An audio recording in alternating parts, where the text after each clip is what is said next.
ظنوا كما ظننتم أن لن يبعث الله أحدا وأنا لمسنا السماء فوجدناها ملئت حرسا شديدا وشهبا وأنا كنا نقعد منها مقاعد للسمع فمن يستمع الآن يجد له شهابا رصدا وأنا لا ندري أشر أريد بمن في الأرض أم أراد بهم ربهم رشدا وأنا منا الصالحون ومنا دون ذلك كنا طرائق قددا وأنا ظننا أن لن نعجز الله في الأرض ولن نعجزه هربا وأنا لما سمعنا الهدى آمنا به فمن يؤمن بربه فلا يخاف بخسا ولا رهقا وأنا منا المسلمون ومنا القاسطون فمن أسلم فأولئك تحروا رشدا وأما القاسطون فكانوا لجهنم حطبا وأن لو استقاموا على الطريقة لأسقيناهم ماء غدقا لنفتنهم فيه ومن يعرض عن ذكر ربه يسلكه عذابا صعدا وأن المساجد لله فلا تدعوا مع الله أحدا وأنه لما قام عبد الله يدعوه كادوا يكونون عليه لبدا। آیات مبارکہ کا ترجمہ ملاحظہ فرمائیں۔ آپ کہہ دیجئے کہ مجھ کو حکم آیا ہے کہ سن گئے کتنے لوگ جنوں میں سے، پھر کہنے لگے ہم نے سنا ہے ایک قرآن عجیب کہ نیکی کی راہ دکھاتا ہے، سو ہم اس پر ایمان لے آئے، اور ہرگز شریک نہ کریں گے ہم اپنے رب کا کسی کو، اور یہ کہ اونچی ہے شان ہمارے رب کی، نہیں رکھی اس نے بیوی نہ بیٹا، اور یہ کہ ہم میں سے بے وقوف اللہ پر بڑھا کر باتیں کہا کرتے تھے، اور یہ کہ ہم کو خیال تھا کہ ہم ہرگز نہ بولیں گے آدمی اور جن اللہ پر جھوٹ، اور یہ کہ کتنے مرد اور آدمیوں میں سے پناہ پکڑتے تھے، کتنے مردوں کی جنوں میں سے، پھر تو وہ اور زیادہ سر چڑھنے لگے، اور یہ کہ ان کو بھی خیال تھا جیسا کہ تم کو خیال تھا کہ ہرگز نہ اٹھائے گا اللہ کسی کو، اور یہ کہ ہم نے ٹٹول دیکھا آسمان کو، پھر پایا اس کو بھر رہے ہیں اس میں حفاظت کرنے والے اور انگارے، اور یہ کہ ہم بیٹھا کرتے تھے ٹھکانوں میں سننے کے لیے، پھر جو کوئی اب سننا چاہے وہ پائے گا اپنے لیے ایک انگارہ گھات میں لگا ہوا، اور یہ کہ ہم نہیں جانتے کہ برا ارادہ ٹھہرا ہے زمین کے رہنے والوں پر، یا چاہا ہے ان کے حق میں ان کے رب نے ہدایت پر لانا، اور یہ کہ کوئی ہم میں نیک ہیں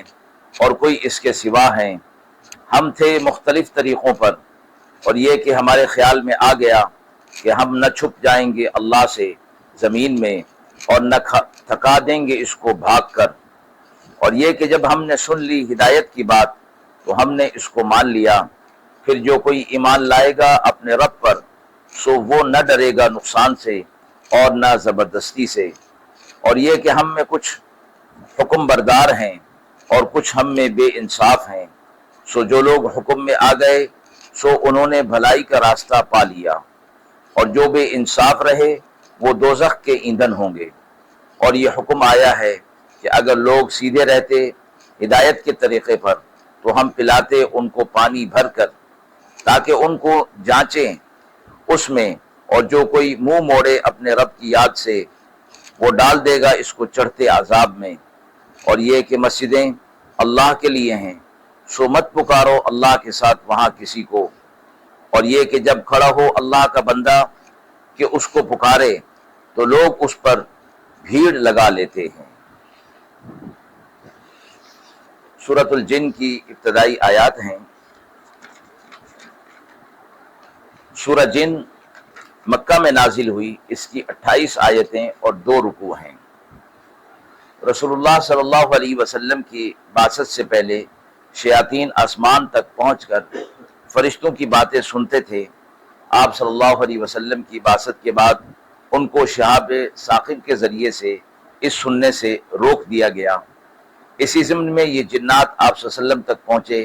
جیسے کہ اس کی کچھ تفصیل سورہ احقاف میں بھی گزر چکی ہے۔ جن مخلوقات الہیہ میں سے ایک ایسی مخلوق کا نام ہے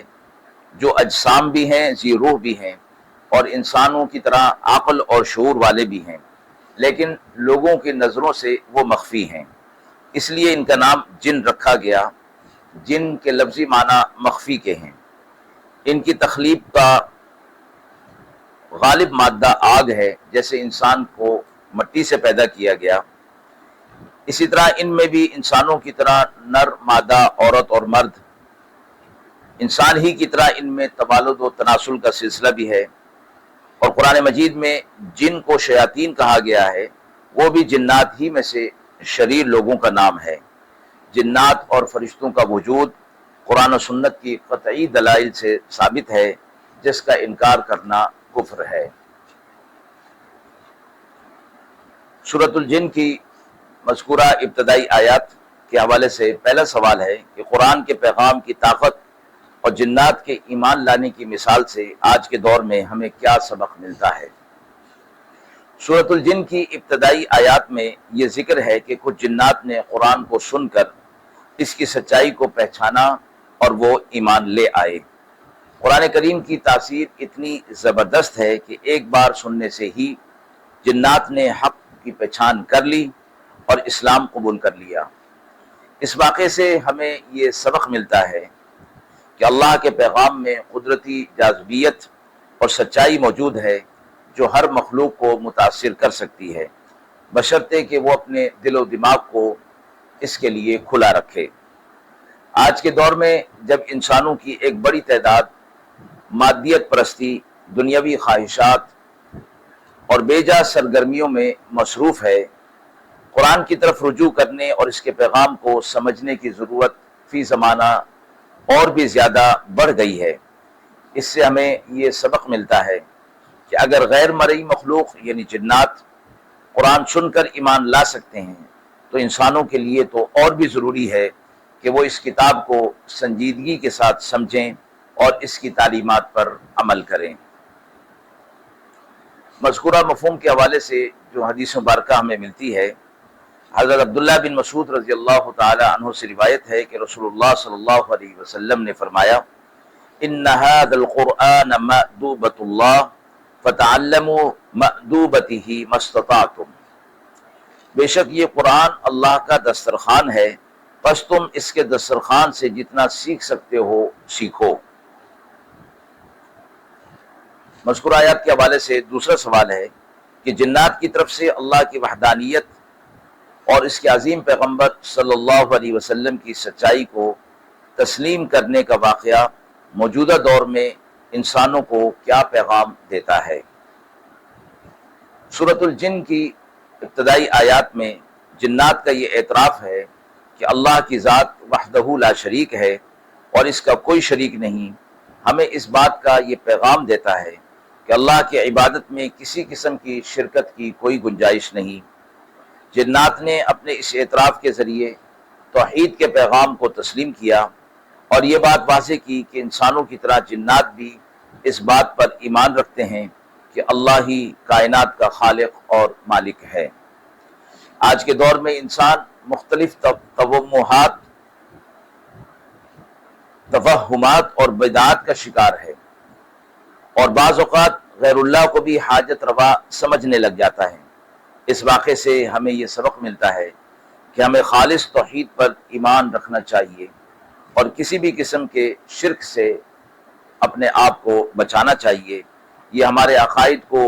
مضبوط کرنے کا وقت ہے تاکہ ہم صرف اور صرف اللہ پر بھروسہ کرتے ہوئے